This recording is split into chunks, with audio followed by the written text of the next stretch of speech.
Hello, ladies and gentlemen. How's everyone doing? Welcome to the December 29th episode, 2025 of Travis Told You. I'm Travis Snail. We're in that limbo, right? We're in the weird limbo, which I was trying to think of. No one will steal this from me. If it's out there, let me know. Is there any movie or anything of note that has, like, whether it's romance, comedy, horror, a movie set in between like I'd say after Boxing Day and New Year's, right? I feel like there's something there. I feel like there's something possibly to play with there, because it is a weird time, right? I had lots of things where, luckily, I had 4 days off. I had Christmas, Boxing Day, and then the weekend. And I got that coming up again this week. So very happy about that. Only 3 days of work and then 4 days off, which is just feels refreshing. I wish I lived. I'm jealous of anybody that gets 3 days off. That'd be nice. 4 days is like an actual break. 2 days, of course, is a break, but I never feel like it's a break because I always say this before, where it's like, okay, if you're lucky, if I'm lucky, like if you're extremely lucky, one day, both days, you get to rest, do nothing. But nowadays with life, everything, job, usually that's when we're filming. We're starting filming again. I'm hanging out with the kids. We got stuff going on.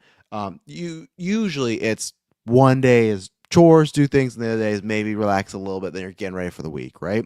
3 days at least you could do those. Even 2 days of doing chores, getting things ready, and have the day off. 4 days is an actual break. Everything else longer than that is great, but 4 days feels like an actual break. So yeah, it's been nice. It's been a good time, but it feels weird. I was because of Christmas being like the Wednesday, Thursday, and then my breaks. I just had no, or what was it, Thursday, Friday? Well, yeah, Thursday, Friday for Boxing Day. I had no idea what was going on, but let me share this right now. I don't even know. I don't know if I got a gift to share here. You know what? I know what I gotta use here.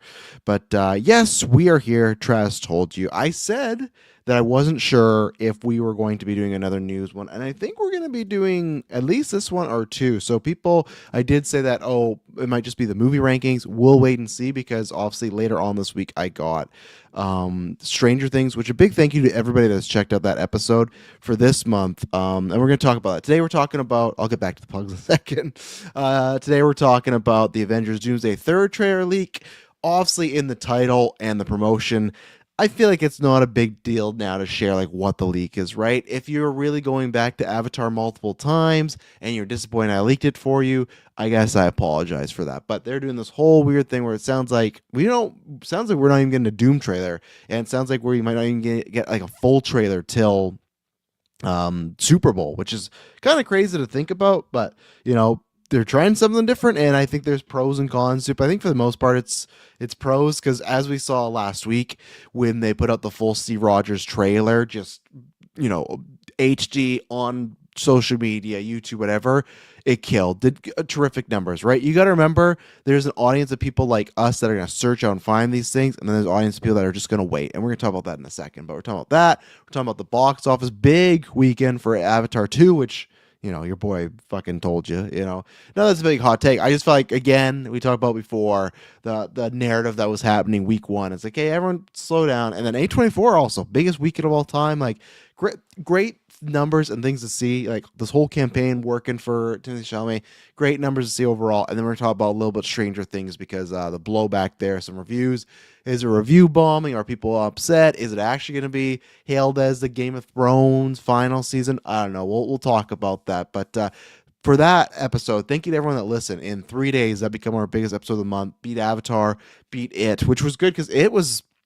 We talked about this on the finale of it. We're like, I don't know if we're gonna do season two, because, like I liked it, not as much as Taylor and some others, but I liked it. I enjoyed it.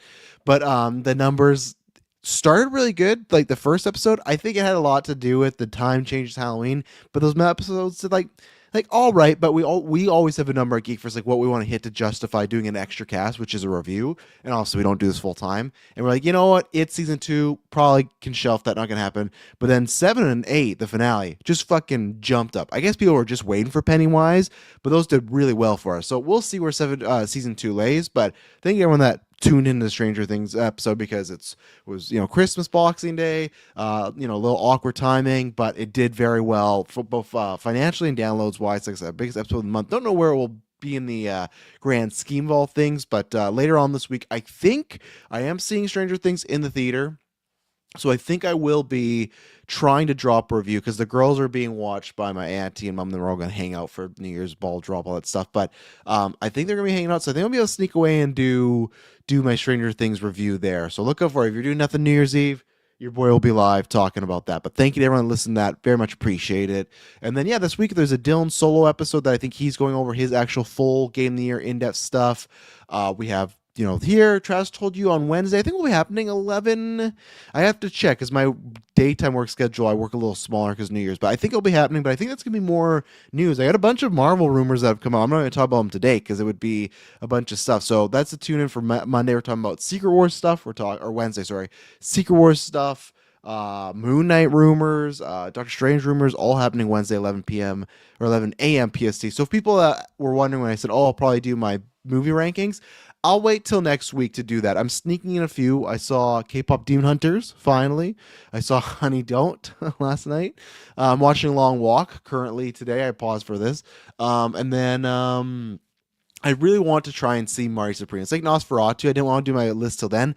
Mari Supreme, I'm gonna see if I can see it because it's tough timing. I do really also want to see the Lord of the Rings re-releases again. I only did it 2 years ago, so if I miss them, it's fine. But I would love to see them. But they're awkward times. Obviously, 4-hour movies, so I get why they are. But yeah, so we'll see. But I want to try and see Mari Supreme before I make my list. But if not, next week I will do my my top 10 or not top 10. I'll rank every movie I've seen.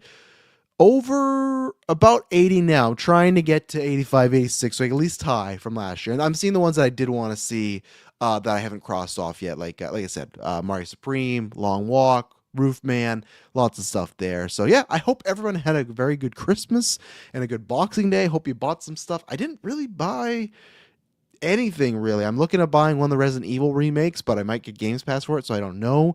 I got some nice gifts, got lots of pretty much I just asked for I asked for stuff I want. I don't like stuff that I need. I don't like utensils, and I don't mind clothes. Like I got this from Emily. I very much enjoy this top, and I wanted stuff like that because I'm trying to change my attire in the real life. And then my favorite gift that I got from Emily as well. I requested a few months ago, forgot. Doctor Sleep 4K. You can't see shit in this video, but Doctor Sleep 4K, the director's cut. I've been waiting because I was hoping she would get that, and then I remembered Christmas, like, oh, she probably got me that 4K, and I forgot what I asked for. But yeah, nowadays I trying to get a bit more physical media for the ones I find that I'm rewatching over. But I hope everyone had a good Christmas. I hope everyone had a good New Year's coming up. I don't know what you're doing or what you're up to, but I hope that's good.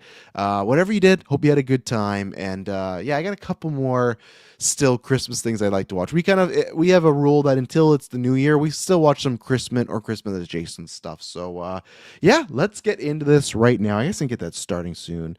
Where am I? Am I not live on? Oh my goodness. Jeez Louise, I have to thank the man in the chair. Holy moly, S Bubs. Oh, thank you. I'm going to respond to him right now. Thank you. It was unlisted, comma. I owe you big time. There you go. Luckily, I didn't talk any of the news for the YouTube people. Thank you to S Bobs. I'll send him a bonus on the gimmick pay stub coming up. I gotta do that in January. So gimmick boys, GUA people, pay stubs coming in. Whatnot in January for the last 6 months here. But no, I was not live on YouTube. I guess I made the stream last night, and the problem is behind the scenes. If you make the stream on YouTube and change the time, it's fine. Changing the time on Facebook and Twitter, it's a pain in the ass. So shout out to S-Bubs who said that I was unlisted. Obviously, people on Facebook and Twitter are watching. But yeah, if you missed that, hope you had a good holidays. And yeah, let's get into it. Let me get down to starting soon here. Let me get into it now. So Avengers, this trailer, obviously they are doing the method right of every week. They are doing a new trailer. We have talked about this before where obviously came out. Steve Rogers, the Thor. I think they're doing this thing where it seems like every Tuesday the HD version one comes out. So obviously I didn't really cover the Thor one. If you want, like the Thor one is, even Katie asked, like, oh, does anyone have it? It's just like, It's just a prayer. Yeah, there you go, S-Bubs. That's why he's the official guy in the chair. Absolutely, sir. Thank you very much. And yeah, see, S-Bubs, look at all the people in the chat now. Thank you very much. Made sense. People are watching, but it's been required. So thank you, everybody that's joining. But obviously, we got the first trailer that they released with Steve Rogers, did big numbers, right? And that showed kind of what I said before, where there's people that, like us, that are seeking it out and people that are waiting for it. I talked to, and there's a lot of stuff I'll talk to about I'll save the Chris Evans thing because I always use my family as GA barometers, right, for what's going on and everything, right? So I'll talk about that when I get to this trailer now. So we got that one. We got the Thor trailer, which is just him saying goodbye to love and praying, right? But it did kind of emphasize, at least I think the only thing it gave us was, okay, Steve as a child, Thor, they're emphasizing, hey, if you didn't see Love and Thunder, which lots of people did, big movie, he as a child, Reed as a child, there's probably some other people I'm forgetting. You got T'Challa's child in there, right? Like I imagine if they age him up, Shuri will be looking after him. So we've heard the rumor of Doom is losing a child, at least, right?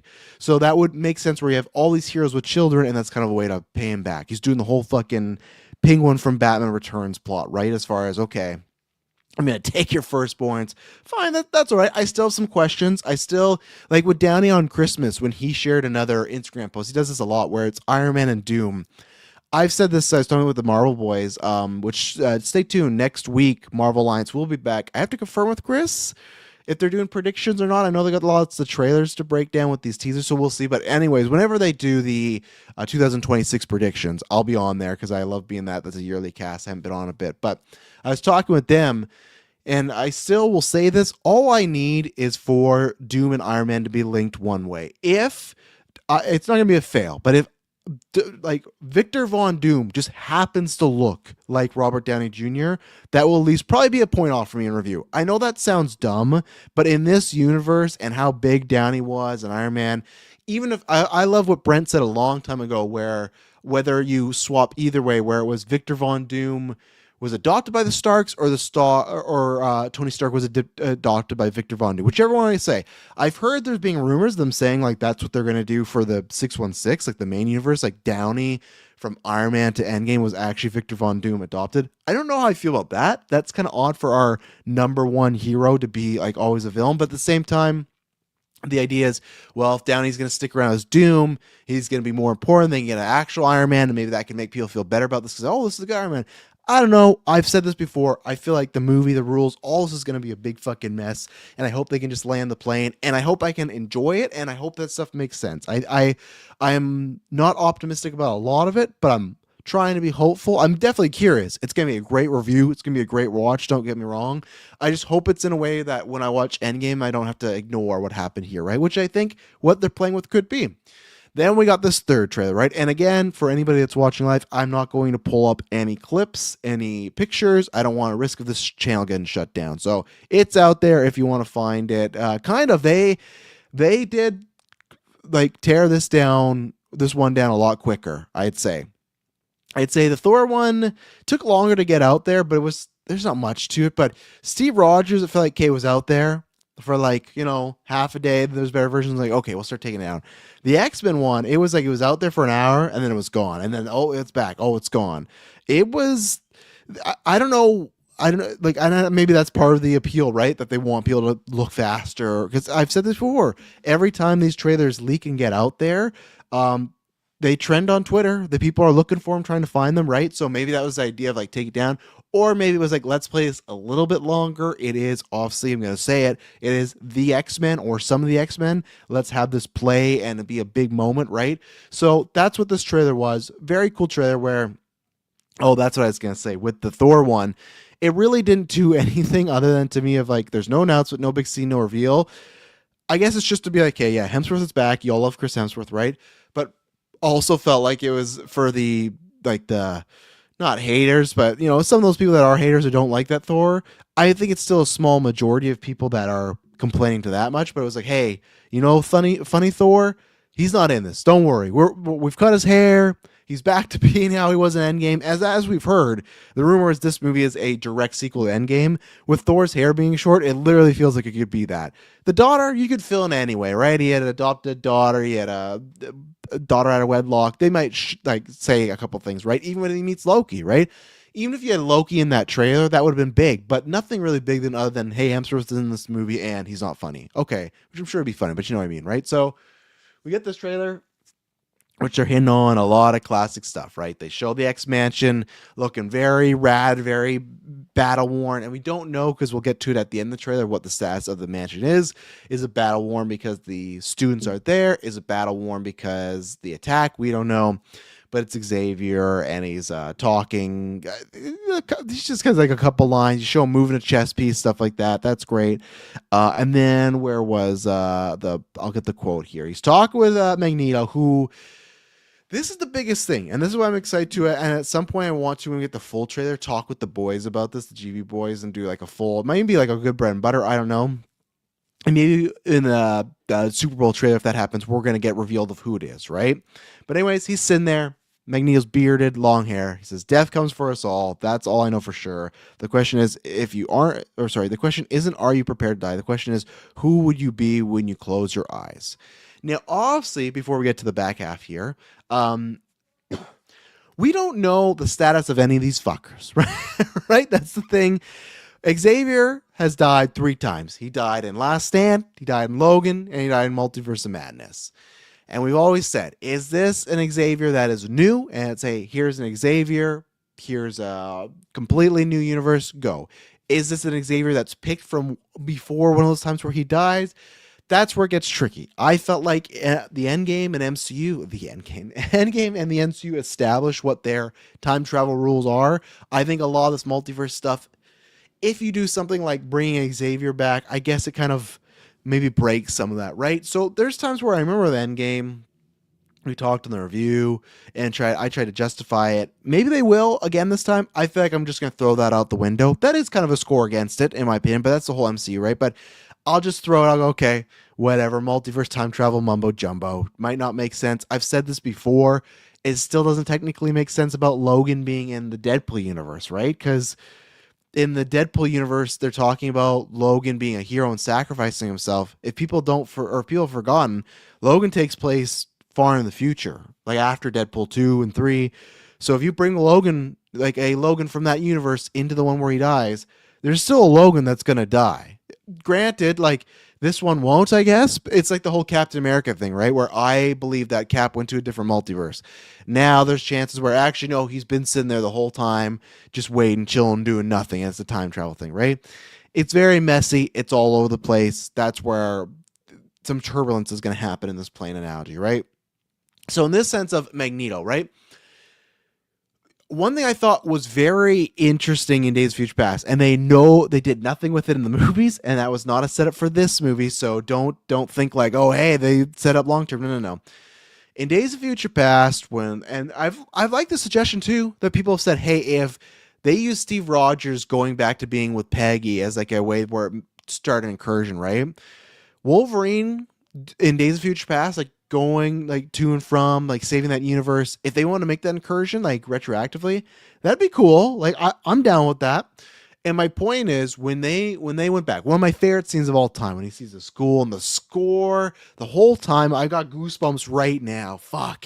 And then at the door when he sees Jean and he goes to touch her, and Scott, hey, that's my girl. Like, oh, it's good to see. Like, he's happy to be annoyed. Oh, goosebumps. Listen to retrospective me, Kyle, and Kirkland did. I fucking love that movie. Top 10 comic book movie. I think I'd have to look at the list now. There's been so many, but I think that's still up there for me. But what was always very interesting is when he went back, you did not see Mystique and you did not see Magneto. And when we got Flash, like, obviously that Days of Future Past, I think Logan is supposed to be the Logan, right? From the James Mangold movie. They just say all the mutants died. We don't know what happened with them, right? So, and same thing with like Logan from Deadpool. That's where it gets confused. But Logan from Deadpool, all his X-Men died, right? Like we assume, right? He's the last one. He's the last of the X-Men. So I don't think it's that universe. And you could make an argument that maybe it is the Days of Future Past universe. That either you can say the Logan from James Mangold movie is just a whole different Logan in general, or that's one alternate universe that could happen, right? One possibility. Again, it gets messy.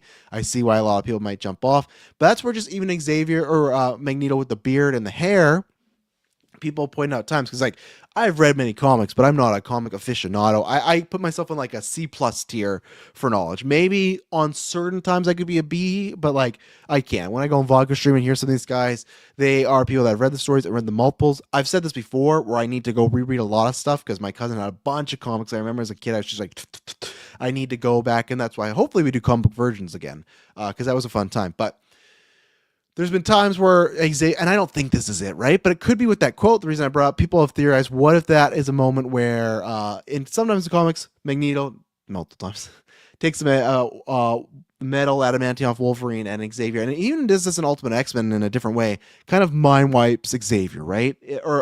Xavier mind wipes Magneto, where he doesn't know who he is, that he's evil. We don't know if that's the situation. We don't know if Magneto's just bad. But in this quote where he says, the question isn't who are you prepared to die? Or, God, I keep fucking that. The question isn't are you prepared to die? The question is who would you be when you close your eyes, right? And that would kind of make sense if Xavier either mind wiped him or he's kind of been in like a mental coma where he just thinks he's a regular guy and Xavier has to wake him out of that, right? And you could argue, hey, Magneto might be pissed that you put him in this mental coma. And it's like, hey, like, you made me miss all this time. But at the same time, if Magneto got really bad and now the world's ending, you can see the, and again, this is the tough thing with Steve, with other stuff. They kind of did that in Days of Future Past, right? He was in the movie. He was a bad guy, and at the end, he goes, "Oh man, we really fucked up." I'm paraphrasing. We really fucked up. Like all this time we wasted, we could have been together. We could have been saving lives. We could have figured out a way. And it's a great moment, right? And then the Sentinels come in. You're kind of hitting on that again. If it's like, "Hey, we woke you up from this coma, and we need you to be good," and like, yeah, we wasted so much time. I get that, but I think this movie's going to hit on a lot of nostalgia, right? And before I go into the next point here, I'll transition into it. I was talking about, again, with Film Junkie or Vodka Stream. Everyone check out Film Junkie. You know, Dave, one of my good friends there on the online sphere.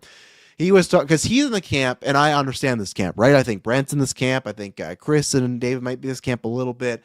I think they might be a little worrisome. Maybe it's because I just talk more, but I think that Brent and tons of people are in this camp where Russo's, you could even make an argument that the Russo's directed the Mount. If someone were to say they directed the Mount Rushmore MCU movies, I would push back, but I would not, like, in my opinion, but I would not say it's a wrong opinion. Winter Soldier, Civil War, Infinity War, and Endgame. Anybody could make those top four. I go, yeah, okay. Like, I think I wouldn't have Winter Soldier on there. I personally wouldn't have Infinity War there for a personal thing. I get why people do. I've always said I prefer Endgame, but that's a personal thing because I like depressing movies. So I love the first act when a lot of people are like, it takes a while. Like, I like the universe. It's a lot of great character work. Like, for me, like, Steve Rogers being the therapist, Paul Rudd finding his fucking daughter, like that's stuff, all the Downey and him and Evans coming back together, all the subtle stuff, like it's some great stuff, right? But that's a different cast. But anyways, because I was on I was trying to get a baby sleep last night. I've said before, if I'm on a bus or I'm trying to get baby sleep where you just gotta hold them and it's like I got nothing else to do, that's from on Twitter, or if it's live sports events.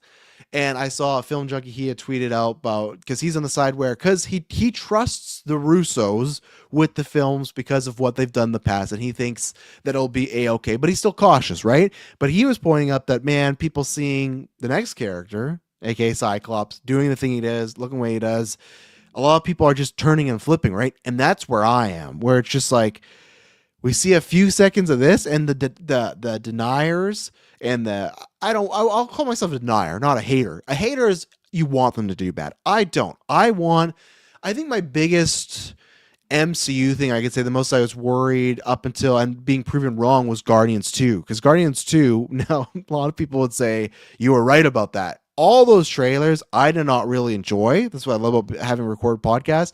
I was worried it was going to be disappointment.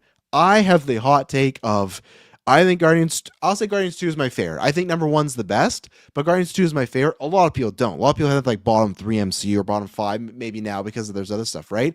But I thought, no, I'm not going to enjoy this as much, and I loved it for many reasons. Check out the reviews, and we've talked about it many times, right?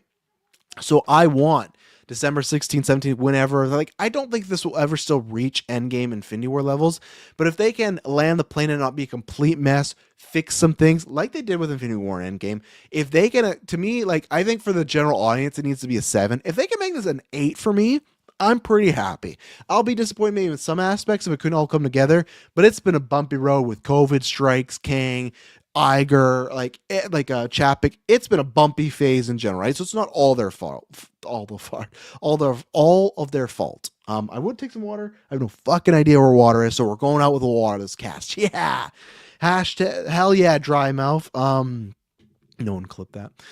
So to me, that's where, and I'm getting back to, right? But I'd say I'm a denier. I'm pessimistic about. I am the same way where they've done that, and I don't even care about the track record. I know people bring up the other movies. That does factor into the Russos' story of what they've done post Endgame and Infinity War, but still, it's like, they're in the machine. I think they work well here. Let's see what they do, right? For people just to flip and just and it's all people that whether it is bigger accounts that people have retweeted or liked, because that's the way Twitter works, right? It's how it gets on your timeline, or people that are, and I'm excited to talk about this after 9 because I felt like everyone was, very like I'm trying to oh god, I've lost the fucking word.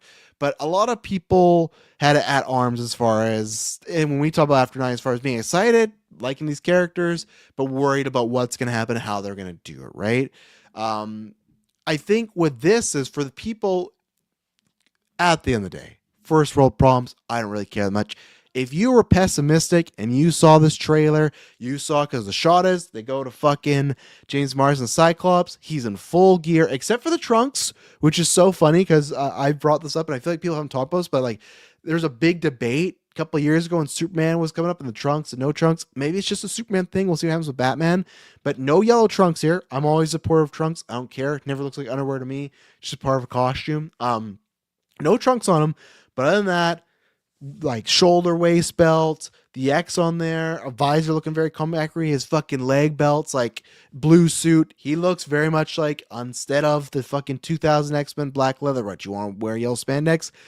Other than the trunks, he is looking comebackery, right? He's covered in mud and blood. There's explosions around him. He whips off his visor, falls to his knees. Massive blast. The X-Mansion, it looks like behind him, is destroyed. There's a fucking Sentinel walking. Absolutely. Does it look great? Is it cool? Is it filled with aura? Absolutely. But when I see the trend, and I'm looking for these trailers, I see the Russos are cooking. They get the X-Men. We should have never doubted the Russos. Da. People that are not doing that for just engagement, because obviously that's filled with that now with people with trying to get money from Twitter, right? Unless you are feeling genuine about that, that's great. If you were, oh man, I don't really care about this, you saw this, and that just got you excited, that's fine. Be excited. I'm not here to yuck and yum or rain on a parade, right? Absolutely. I'm just trying to bring in some perspective. I'm trying to hit you on the head, right? It's funny because I can't remember. Oh, Manny, you inspired me on this because I saw you watch fucking Superman again. If you watch Superman again, I clicked. Said, how many times have you seen this, right? And then when I saw that, I saw your 4 favorites. Great choices. It was Oppenheimer, the Batman, No Time to Die. And I can't remember the 4th one. The Batman, I've always, you know me, Matt. I always struggle with putting in the top 10 because I already got the Dark Knight there. But there's days where I wake up and go, oh, that's the way I feel. But No Time to Die, when I saw that in there, and I remember this is what we all need, right? Because it's all fun. But when I walked out of the theater, I said, that's my favorite Bond, best Bond, da. And when I sat down, Kirkland felt a little different about it. Like, I don't know, man. Like, I'm just on a high. And I don't know if I can't remember if I gave it full 10, but I was like, this is peak Bond now, right?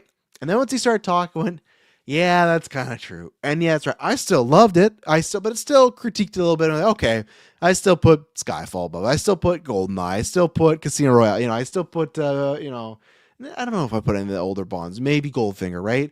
But I was like, oh, okay, that kind of brought down. But Manny, it'd be in the top 4. I'm not going to push back. I'm with you there, brother. But that's where it was. This is where I am. I'm here to give you just a hit on the 4, just a reminder, right? It's cool to see hype aura stuff. This is like, it's like in any type of romantic comedy or dramedy. There's like the hot employee at work or something like that. Look at Love Actually, right? Let's say you walk in the bedroom, walk in the office, and they're sitting there naked. They might be fucking 100 out of 10, your dream girl, whatever. But remember, you're married. And if you're happy, go home. Be with the person you love the most. Don't get distracted by the pretty guy or the pretty lady. Cyclops with the outfit with the big blast in the center of the back is the pretty guy and the pretty lady. I'm not saying saying that and like Doomsday is gonna be absolute shit. No, I have worries it's gonna be a mess and a failing grade or like a 6 out of 10, which to me is that should not be Avengers movie, right? Ultron to me is a 7 out of 10.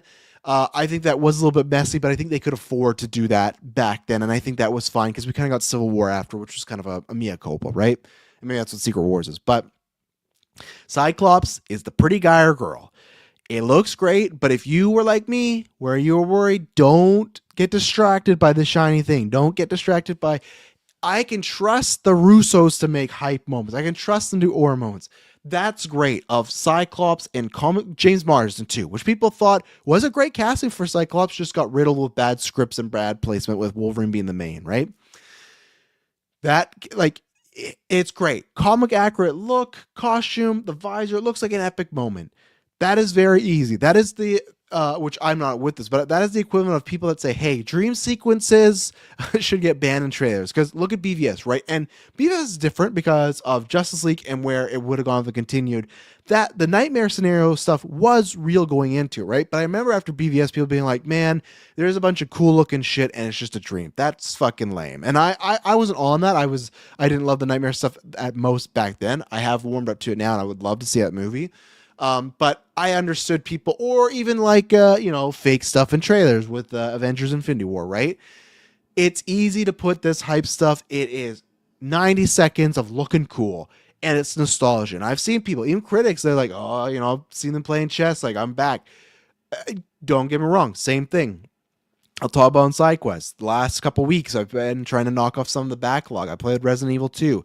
I was a big fan when I was a kid. And with the remake, there was multiple things of literally I was transported. And I said this in the Game of the Year, so I'm sorry if I'm repeating.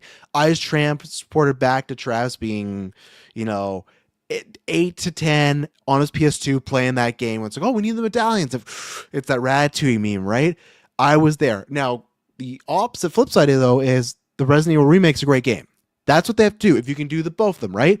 And to me, lots of people don't have there. Deadpool Wolverine did that for me. It was a great mix of nostalgia and new stuff and a good journey. Sure, there were some beats we kind of hit on with Wolverine we'd done before. It wasn't the strongest losing the X thing. I think it is, I've said it before, that movie's a 10 out of enjoyment. As far as an actual, I couldn't give it a 10 for a critical because I think these things missing. No Way Home, Endgame, I think also hit on those things that were perfect nostalgia. And then those to me, I have no problem giving 10s, right? Nostalgia, but did stuff for the story. That's all they need. It can be done. Don't get me wrong. But Endgame, No Way Home, and Deadpool Wolverine had a lot less baggage. Endgame had it had baggage, don't get me wrong, but didn't have that type of baggage as far as they were rocking and rolling. They knew where they were going, right? No Way Home was I don't think they really had much baggage. I think it was kind of not a layup to make the movie, but just a layup as far as people were going to accept that stuff in there, right? Saying the Deadpool Wolverine, it had been a while, we're just bringing Wolverine back. We love that, right? And that's where, though, maybe it doesn't matter, right? We'll talk about the box office in a second, but obviously Lilo and Stitch, just a rehash of the live action stuff. Minecraft, to me, not a good movie, but you could argue that's tons of nostalgia and moments of the same thing I talked about. Resident Evil Medallion of like, oh, the Creeper, they said this, they did this, right? Maybe that's where you still need to be like, actually, no, you don't. You don't. I take that back. Because I hate the argument of they just got to make a good movie. They don't. For me, Minecraft is an awful movie. Awful, and it made nearly $1 billion, right?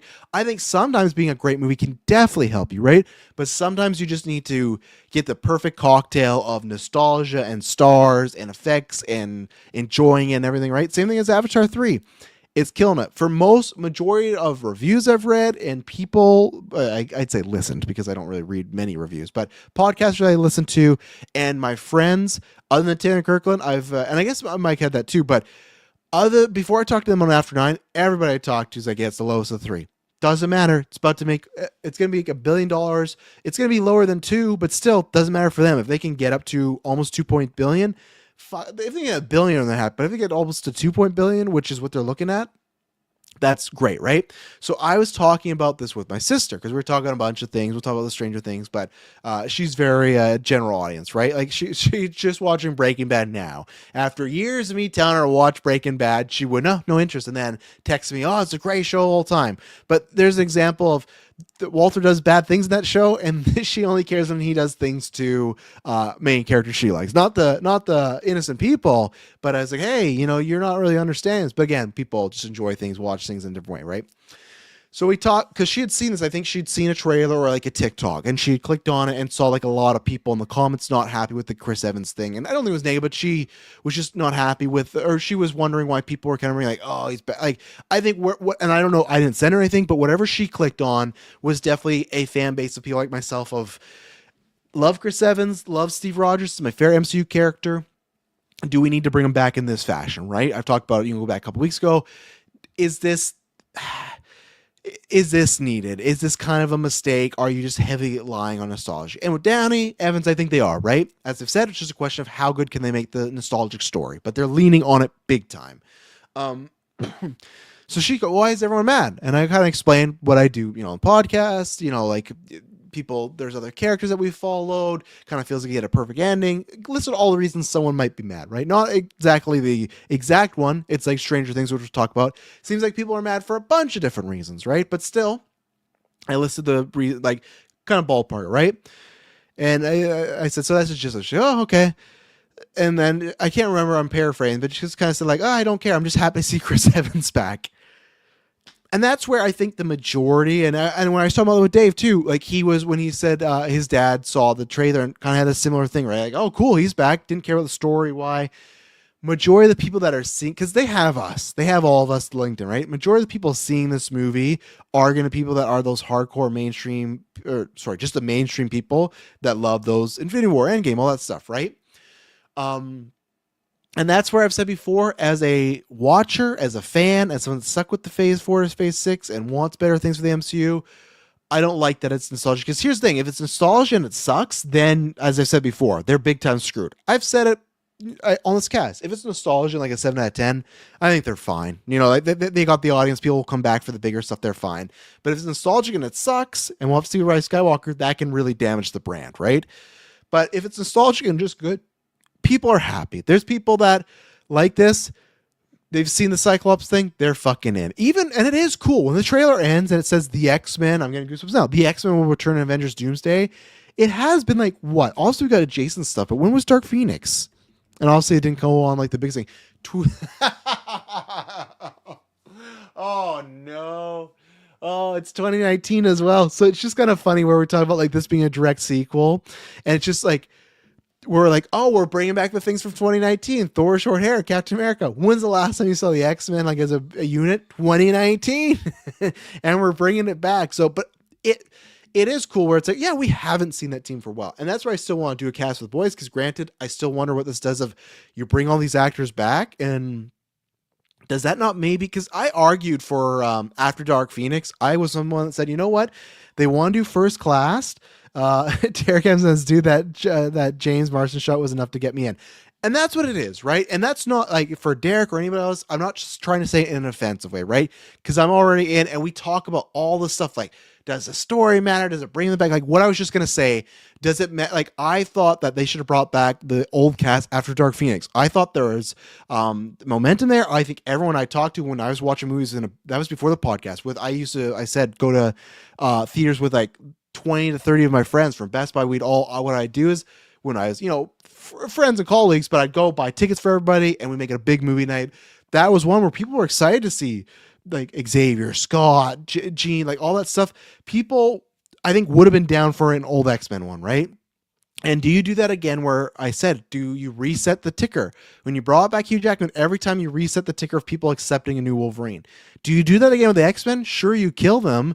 But what happens if you bring them back and people love this movie? They love the Cyclops stuff. They're like, oh, I'd like to see them again. You kill them, and the next X-Men movie comes out with a bunch of new actors, and it doesn't do well. Why? Because it's not the X-Men they love. And the thing is, you might go, oh, well, they killed them off. Shouldn't they get it?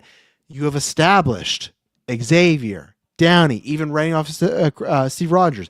You've established now, just like in comic books, It doesn't matter. There's a multiverse. There's things you can do.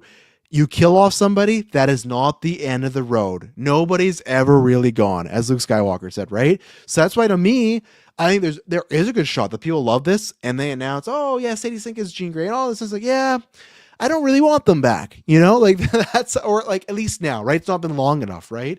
So I think there is a risk there, but I don't think they care. They're trying to get their money and their hoopla, and we'll see what happens. But yeah, don't get me wrong. It's the teaser is like a HT 480. It looks very cool though. I'm excited for the full thing. Aesthetically, everything. As far as a teaser, yes. And again, marketing wise, absolutely.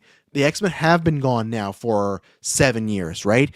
And they're getting and even them, right? You could argue that this set of X-Men, like James Marsden and Ian McKellen, since 2014. So 12 years. There is hype in the X-Men will return. And you know what's so funny before we move on to the box office? People seeing the X-Men will return in Avengers Doomsday. That doesn't even make sense because they were never in this universe. It should be like, join Avengers Doomsday or will be in Avengers Doomsday. So to me, everybody in the past that's been like, when's Batman joining the Avengers? Or, oh, the X-Men. And you go, oh, no. It's this. Anybody that felt that way and was told otherwise or have never been told feel a little justified. They might be this whole time watching these X-Men movies. And this is somebody, right? This is someone in the GA that watched the X-Men and watched the Avengers a minute. Man, I would love them to do an Avengers and X-Men movie, not knowing the whole Fox and the rights and different characters. For them, this is not the, oh yeah, Disney bought Fox and got X-Men and they're bringing them back, even though they killed them. They're fucking finally doing it. It's just like BVS, right? Like obviously it's different actors, but it's like we're finally getting Batman vs Superman. For a lot of people, this is wow. Same thing as Avengers or Endgame. Oh, they're bringing them together. Finally, they're bringing the X-Men in here. I've been waiting forever. Or Hugh Jackman, right? That was $1 billion movie. They didn't know anything about the rights or the character or Hugh Jackman being done. It's like, finally, they're doing this. I've been waiting forever. The same way as one point if we ever get Avengers versus Justice League or that type of movie, they'll be, oh, finally, they're putting these comic books together. They've been like this for years. Nope. But I just laughed when I saw that Avengers or X-Men will return Avengers Endgame. It's like, they're not returning to anything. They've not been here before, right? This is their first time, a lot of them, but doesn't matter. And that's the way it plays. So I think marketing wise, still smart. I think it's a great trailer. We'll see. I think there's a rumor about the next one being Black Panther and Fantastic Four, which I think is good. Like, raise them up on level. I'm wondering if there is any reveal there. And then, because this had come out last week because what was it? Because Snyder, so B tier, put out that it was going to be X-Men, it was going to be F4 and Black Panther. He had also put out that he had heard that Marvel's trying to hold back on the Doom stuff. And I wonder if that's just because they want to give it one last big, like they want to just see how it's doing before and push after. They really want to make you wait and see. If it is that rumored plot line we talked about of what if he is appearing as Iron Man or Tony Stark and then the switch happens, right? Because there is tons of people that will not know that. You could do that. Or is it just kind of like, remember with Endgame, Thanos was barely in those trailers until the very final trailer. They showed like a shot of Thanos, right? So that's the thing where it kind of like, it works. You're showing all this stuff. There's no way they're not showing Downey in a trailer. Because to me, if you don't show Downey in a trailer, they should have never done the Comic-Con thing. Obviously, they want to get hype with us, right? But like, they're going to show them. It's just a question of how. Maybe it's that full trailer when we get the Super Bowl. But I think they should still do, even if it's like T'Challa Jr. growing up a little, have a little something in there. But I think it's still good. And I'm excited to see this in HD. And excited to see the X-Men back. Who knows how it's going to go, but happy to see them back. And in comic accurate costumes, we saw Xavier with this jacket, the blue jacket with the red X.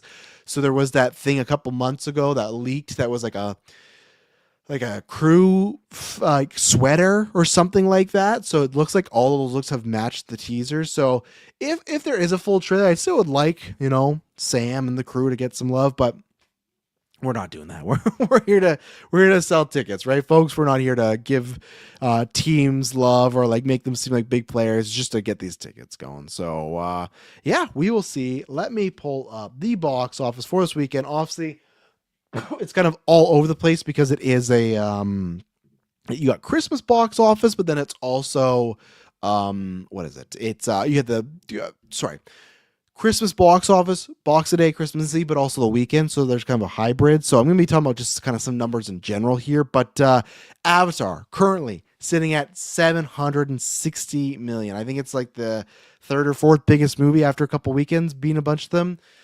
So obviously we talked about last week. It came out. It was about 31% down. So I think it was like 40 million lower than that for the Fire and Ash versus Way and Water. But obviously this happens a lot of time because if you start with a bigger number, your drop's going to be bigger the second weekend, right? So you would think, oh yeah, Fire and Ash would have a smaller drop because it has a smaller opening. It did, but what it also did is had a bigger second weekend than Avatar Way of Water. I think Way of Water was like, I'm spitballing, but it was like 160 versus 180 for Fire of Ash. As I said before, to me, Avatar 2 was the official, okay, let's see how this goes. What's going to happen once that made two whatever billion and became the third biggest movie of all time. I'm not betting against Cameron. I can say that, I think it's going to be 600 million less and it's going to be the lesser of the three and do about this. But again, 1.7 in this climate, that's fucking huge. And that's exactly what it's projected as 1.7, 1.8. I went with 1.7. That's a win for them. And why would they not make Avatar 4 and 5, right? Like, I don't know, unless Cameron doesn't want to do it, but it's like, I'm not going to bet against these movies. I really don't think so because I think the good thing they have with them, I'm not sure. I know Cameron wants to make this Hiroshima movie. I don't know if it's going to happen in between, but I think if it does, then he goes back to Avatar. That's the benefit they do have that, Marvel films and comic films can hurt them is there's at least a break, like Avatar 2 came out 2022, right? So 3-year break. So like by time you've kind of forgot about them or you start to miss them, there's the movie, right? So I'm not really surprised by this. It's kind of tracking how I thought it was going to go, even though that first weekend had like a lower opening than Way of Water. To me, it was just like exactly what I thought. Like these movies perform in a different way. Christmas performs in a different way. So it did fantastic. The second weekend was outpacing Way of Water. So we'll see how the third one goes. But again, you still got, New Year's. That's also apparently a big day. You got January. There's not too much or too much things to get in its way, right? Because like we've talked about before, there's a Sam Raimi Sim Help movie. There is Bone Temple. I'll be seeing those, but I don't think those are big threats to Avatar, right? If anything, I think those movies are at risk, like opening there. I hope some of them work out well, but as what says this one ends in a way where it very much is, if it didn't do well, it could have ended there. Yeah, I've heard that, right? I've heard that, but they've definitely been making 4 and 5 now. Yeah, and to me, that's smart now, right? Like Way of Water, I felt like that was, I still thought it was going to be huge. It was just a question of how big, but that kind of felt like it was in the bag, right? But they filmed them back to back. I think that is smart to end in that way, but that's what I've heard where you could close it off here and you don't have to, but obviously has more ideas. So great. And they would probably film, because I feel like I don't know, didn't he talk about like 6 and 7 at one point? I don't know, like, get the fucking mute out, like 6, 7, or 8, like, I can't remember that because I feel like, he talked about the trilogy, then he talked about 5, and then he started talking about more. I feel like the 5 is like the locked in place, while the first movie more so. Yeah, I can't remember. Can you, I suppose, anyone in the chat, let me know, like, he was talking about 6 and 7, right? Or was he just talking about 4 and 5? Maybe I was wrong, but I feel like that was a thing. But 4 and 5 feel more solidified as far as like okay, that's the Cameron run now, right? I'm not saying you can't make Avatar 6 or 7, but that's where some people might start to check out. That's when you start to get like Transformers, right? Eventually people went, okay, I'm kind of done here. I don't think you should stop making Avatar movies, but I think that's the thing where, you can have other directors do it or spin it off or do whatever. Now Fox, I think, owns it now, right? But yeah, it's doing great. Not surprised. That's what I thought it would do. So another big story, Marty Supreme opened at 28 million worldwide. They got changed up to 28.2. I can't wait to see this. As I've said before, Christmas movies are such a pain in the ass for me to see. It's always a difficult time just with family and everything. So my plan is at some point, I should see I got to check my life and what's going on, but I want to see that before I rank the movies next year. I've heard nothing but great things, obviously from Chris, but nothing but great things from people. So I know people have been starting to push it as like a best picture contender to win. Maybe. I still think Oba has that. I think that Timmy's gonna still win best actor, but still, It doesn't matter when people made jokes about, okay, thank you, S Bubs. Last year, Cameron said he has up to 5 written, 6 and 7 are just ideas for now. Yeah, and that's where I think it's like a good place to stay. Maybe he's doing that again, where it's gonna be like, okay, he'll do 4 and 5, and then it ends, and then if it does well, oh, we can do 6 and 7, but it's a good place to, he says, oh, I got ideas, but he also, oh, you know what, I don't want to do anything. And he's a weird guy, right? Saying he'd do a press conference to reveal the endings if they didn't happen, but I think I already thought he had 4 and 5. I still think you get to 6 and 7. It's just like a down the line, and maybe people start to tap out. But same thing, even depending on the cost, because I think wasn't it both these movies, or was it just movie? I guess it depends. But even if you can make one movie and it's again 400 million, and you could get to even 800 or a billion, like it's still profit. It's still doing much better than a lot of other movies, right? So yeah, we'll see there. But yeah, Marty Supreme, whatever. This is where I talked about, we'll talk about predictions. I said some of the campaigning, the rap video, all the stuff in the past that would have been like, for the voters, not me, but for the voters, but this is kind of cheesy, kind of I'm not going to give a best actor to this guy. The times have changed. The voting body's changed. The YouTube, it's going to YouTube. That's changed. Like the Oscars going to be on fucking streaming.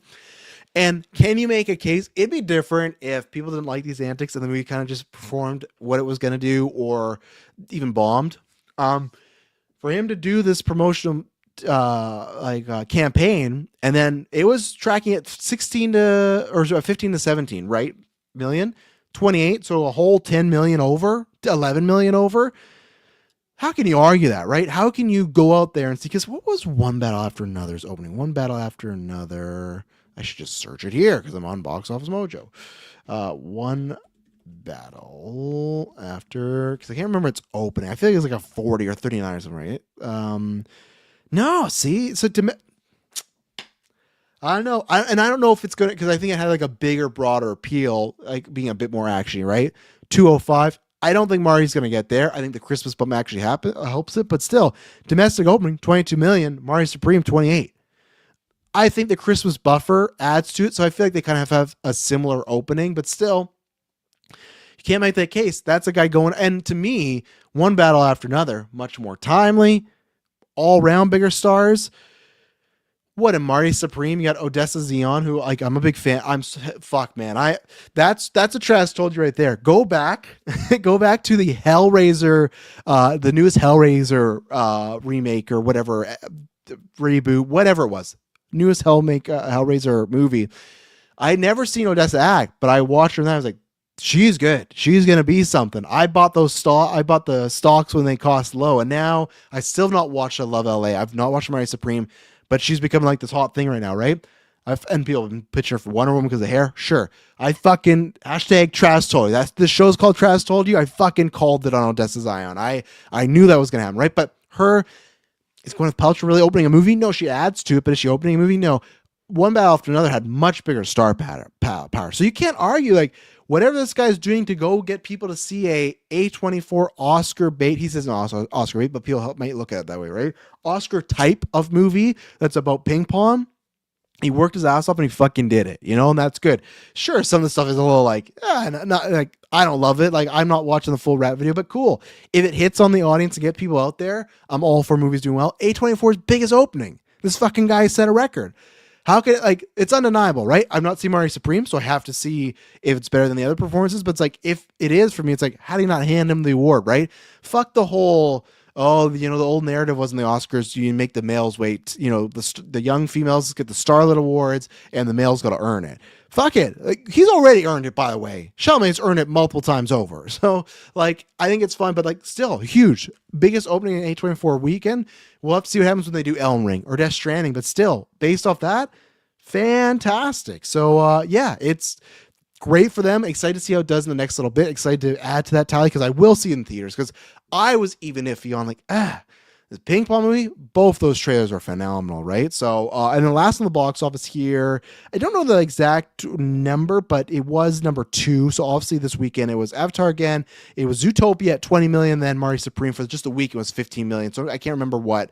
And I guess this other story too. I guess there's a couple other ones here.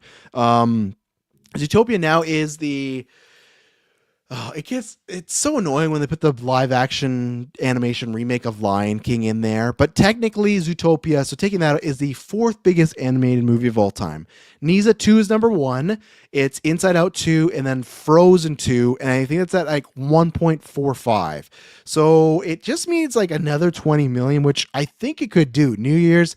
Clearly, this is the movie that families have chosen to see over that. Because me and Emily were talking about like, because I watched K-pop Demon Hunters, why they didn't put that back in the theaters for Christmas.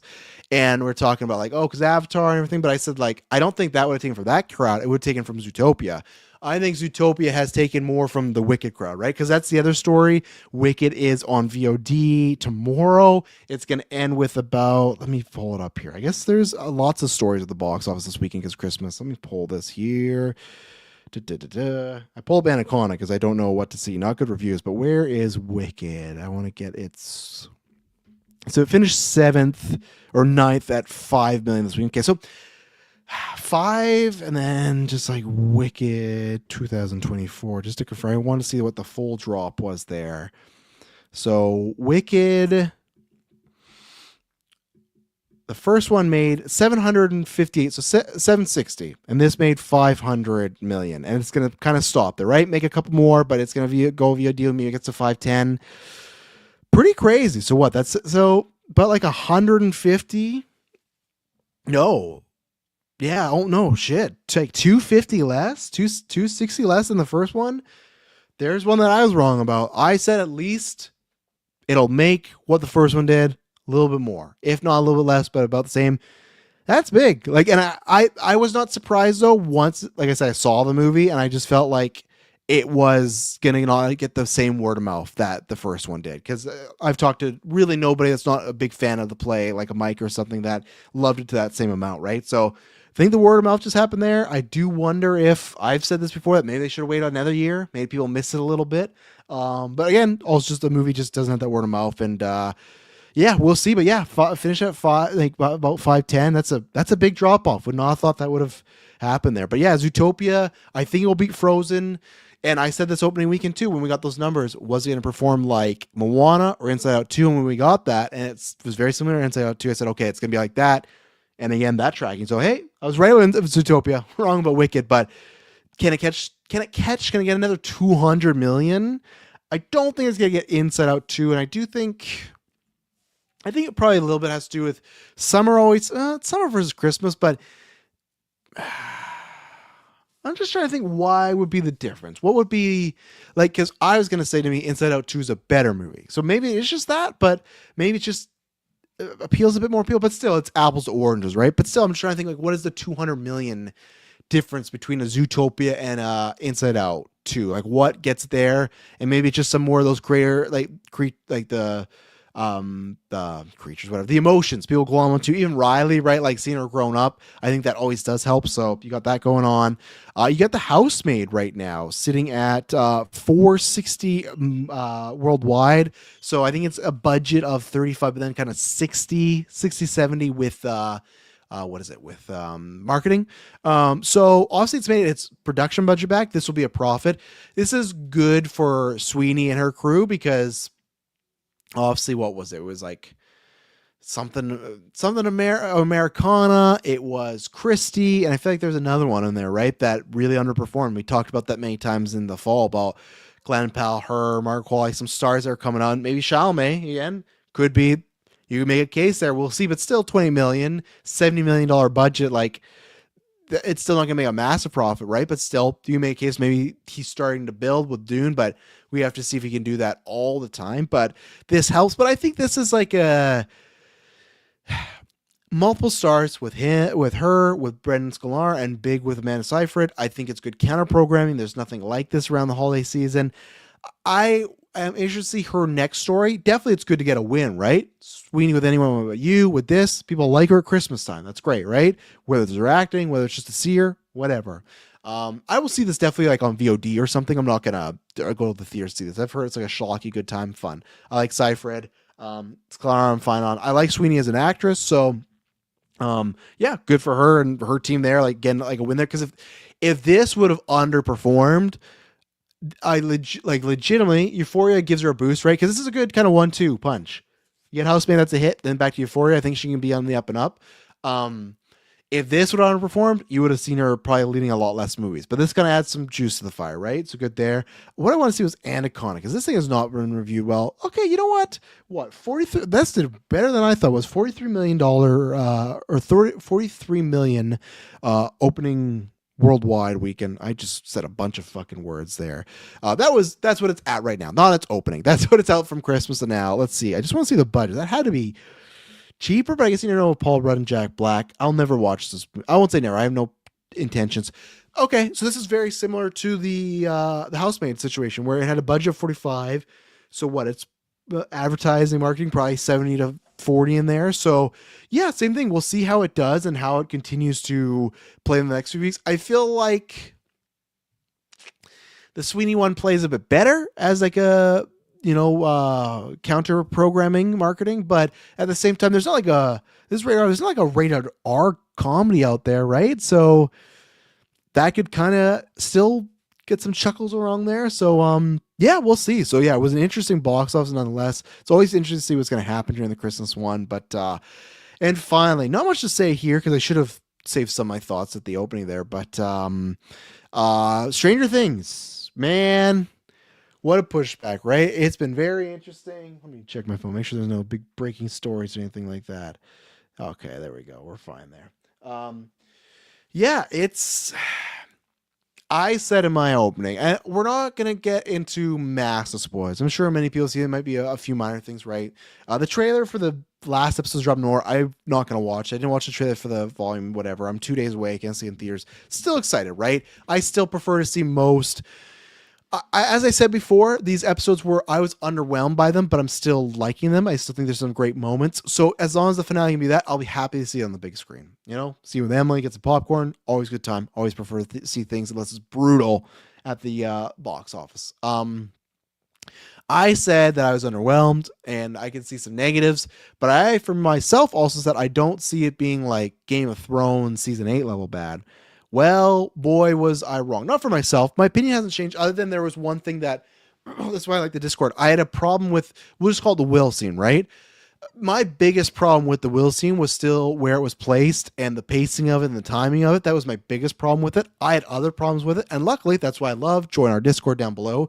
I had an issue with it, like, well, it's weird that this character feels this way about it when X, Y, and Z, right? But people point out, well, not the whole group knows this information, they don't overtly know that information, like I said, because there's some things with, I'll say with the Rom character that you could kind of like, you could fucking figure out, especially like right now. But again, obviously world-ending situation, but people point out, hey, the whole group might not or doesn't know that. It's like, okay, that helps me with that scene a bit more, and I would redact that, and I will in my Stranger Things finale review. I'll bring that up and saying, oh, that plays a little bit better, but I still don't think the scene's perfectly written, and I don't think the timing and placement of it is great. I think there's some, you could just change the ordering of some things. We talk about all the time with wrestling with match order, right? Sometimes you put one match here, phenomenal. Put another match here, for whatever reason, might not work. Dead crowd, spots been done before, just the pacing of it. Maybe it's two weapons matches back to back. You never know, right? So that's what I'd say, because that scene, I still like the scene overall, and I think it's still a important scene. I think there's some things that people don't get about it, but that scene is being memed to big time, right? It is the scene where, and I guess maybe bow out if you haven't seen that or heard about it, but the biggest meme I've seen populate around is it's like a white page and it's a movie, and I've seen like Spider-Man, Lord of the Rings, Harry Potter. It's like the finale we got, and it's showing all these epic moments, and then it's like Stranger Things, the finale we got, and it's a bunch of characters saying that they're gay, right? Now, I'm not offended. I'm not like, oh, you're making fun of people. No, I get what people mean, because I even said to Emily when the scene was happening, like, is he really going to stop people while, this is happening and tell him when he's gay? And I get it. People might die. You want to get that off your chest. Just put it earlier in the episode before. It was just even the placing of it. And again, there's other issues I had with it, but still, that has become, and it's not even the finale, right? That's not the last thing, but it is like Game of Thrones, where it is getting bad reviews. It is getting the memes. You never You never want the memes, you know? There's good memes and bad memes. This to me is definitely the like, boy, does this suck meme. Hey, so I did not feel like it was the final season Game of Thrones level, but it feels like it's getting that treatment. So, and maybe that's where I will be, because there were people in Game of Thrones. I was there as like, this is other than some great episodes. And again, it's not, when you compare Game of Thrones season 8 to other TV, it's still superior to a lot of other TV. It just wasn't the quality of the other ones, right? And it was the big ending. That's how I feel like with this, but with that I was more negative, and I know there was defenders. I feel like I'm not a defender. I'm just not somebody that's like, oh, this is really bad. But again, the barometer of the GA. I talked to my sister. She's somebody like, oh, this is awful. Like, because she's like, why are you seeing it in theaters? I'm like, oh, well, you know, I explained like I like seeing stuff in the theaters. I'm a theater junkie where not many people in my family are.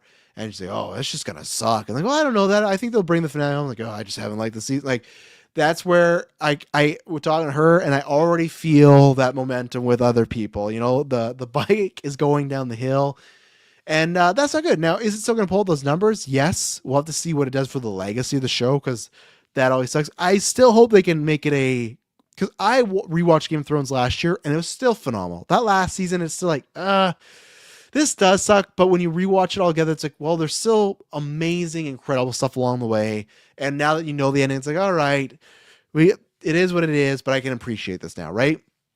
I hope that's not that. I hope it's like, hey, the final season had some questionable stuff, but it still ended in a hell yeah, 2 thumbs up sort of way, brought it home, right? Like I said about Endgame. Some people don't like that first act, but then Act 2 and Act 3 they love, right? So it's like, yeah, we landed the plane, big win, we're all safe. But I was surprised by the memes. I was surprised, not like, I think the veracity of the memes and how more they are like, and I don't think they are mean spirited. I'm sure there are some, but I think it's more just like they're making that almost a joke, right? And that's the thing where, like not a meme joke, like the actual act of it is like, making fun of someone being gay or coming out, right? I think there is some of that, not all of it, but I think unfortunately kind of gets put together, right? And that's the thing where I think a lot of people, some of us with John in our Discord, where it's just like, I do think a lot of people don't understand that show does take place in the 80s, and that was a big deal. Again, I think just how they did it didn't make it feel like the biggest deal or felt like it was out of place. But if you admitted you were gay in the 80s, sometimes that could be a fucking death sentence depending on where you live, right? It's a big deal. So I think the problem with, I think majority of it is not that it is that Will's gay. I think it's just how it was done, but it kind of gets all put together. And then you got things that like Espo says on, we were talking about IMDb and Rotten Tomatoes, lowest rated episodes. And there's review bombing, of course, like fucking like losers and just awful people that like don't like gay people. Like, oh, they're bringing this woke gay stuff into my show. As I've said before, please don't listen to this. I don't need your money. I'm fine with what we're doing podcasts. This is not the podcast for you. So you got those. You got Espos brought to my attention. I didn't know this about a big ship community of Will and Mike, which never thought was going to happen. Like I don't know. Like it feels like 11 and Mike has been the love story the whole time, and it's not like Mike has ever been like heard that information. Like, oh, maybe I've not thought about this, right? Like felt pretty clear, I think, to me and the rest of us, right? So there's always that, and then there is the review bomb or just people negatively not liking, right? And I think the last thing I'll say before we round up here, because how many minutes I got here? I got about 8 minutes here. I think the one thing that hurts it, right, is it's different when you make something great and it's like, oh, this was great, but there's this thing, right? I don't think this is an apt comparison, right? But let's say like The Force Awakens. That's so many opinions have changed over time because the trilogy, this and that. But I remember the time when Force Awakens came out, for the most part, I think it was aces. People had maybe a little, a nitpick here or there, a character beat that missed or this, that. But I feel like the only big thing was, oh, it's great. I love these new characters. It looks beautiful. JJ did it again. All these mysteries. Star Wars back, baby. I just wish they didn't do another Death Star. And that was the common complaint, right? About the main thing, right? And I think that's much better when it's like something's pretty well liked to love, but we all agree like, that sucked, right? You know, like that's the thing that left it from being a 10. Same thing, that's why I can't give Force Awakens a 10, right? There's maybe other things too, but it's like, that's why there's one big thing where it's like, yeah, it's just kind of too much of a rehash, right? With Game of Thrones, and then with this, that's the issue I find, that it's not, there are the big issues, right? The Dany stuff, the Will stuff, but when it's people are having different issues with a multitude of storylines, with Holly's storyline, with Max's storyline, with Jonathan, and which was good. I finally met another person like Emily that felt the same way about the storyline. I still have not met any people. I love the meme that are the meme or tweet that I shared in the Discord of, oh, these people went through this. Why are they acting like that? Like, to me, kudos to you, Kyle Goldface, and kudos to Emily and other people that saw it that way. You got what the creators were going for. I still think it's poorly written, and I don't think it works that way, in my opinion. But that's the thing where, and then the Will stuff and with the 11 stuff, there's multiple, and I don't think it's like in a good way. I think there's multiple things people are having issues with, and it's a different facetude of, oh, I like this. Well, I don't like this. I don't like this. I like, and obviously, sometimes that's good, right? Because I feel like Last Jedi is like that, and you could argue that makes a better movie as far as people. It's like a piece of art where people look at it a different way. Is it good for the brand and Star Wars? I don't know, and that's a question mark, right? And that's where Last Jedi I still enjoy. I still like a lot of. There's some top tier Star Wars in there, right? But that's a movie that same thing as BVS. There's just so many different angles and stuff with it, right? And that really shatters the fan base. The luck that they have is that they're ending. I guess I kind of forgot the Duffer said we're doing a spin-off with a new location, new this. I don't know, because Game of Thrones, I was not interested in spin-off because I did not like the ending of that show. But I thought that was more apt because you got different decades, different families. With Stranger Things, I think that's tougher because a lot of people love the characters. And then if this season sucks for a lot of people, that's tough. And for me, it's like, well, it's a different character, different actors, different place, whole different story. For me, everything that's happened in this show feels very secluded to Hawkins and these characters and Papa doing the experiments. If it's like, oh, well, in London, UK, they were also doing this here. It's like, all right, like that. This story feels, the animated like prequel spinoff. Sure, that's fine. Give us some more stories. I don't know how much I feel I'm going to be there, but sure, give it a shot. A spinoff with a new character, new world, like, I don't know. Like, and it just feels like same thing. What could the spinoff be where in Hawkins, they like close off this loop, like we did it and our characters are happy, and then like somewhere else is happening. It's like, no, I kind of want 11 and the crew to end this, and then I don't know if I want a prequel. Don't get me wrong, I could give it a shot. I'd have to see what the pitch is, the trailer, what the Duffer's doing, sure, because overall Stranger Things has been fantastic, right? And with House Dragon, I had no interest, and I end up loving that show for the most part. Obviously, there's some down points, but I was surprised by it on board. So I'm not saying it can't happen. It's just, I don't know. All the adventure spinoffs, no same characters, but same thing. I don't want that where it's like, yeah, we do season 1. That's like, yeah, Dustin's here. Hall, he's like, yeah, I don't know. So that's where if this show has an iffy end. It impacts the show's legacy, of course, but it's not like the MCU or Star Wars where it's a living, breathing, well, we got to tell more stories and continue.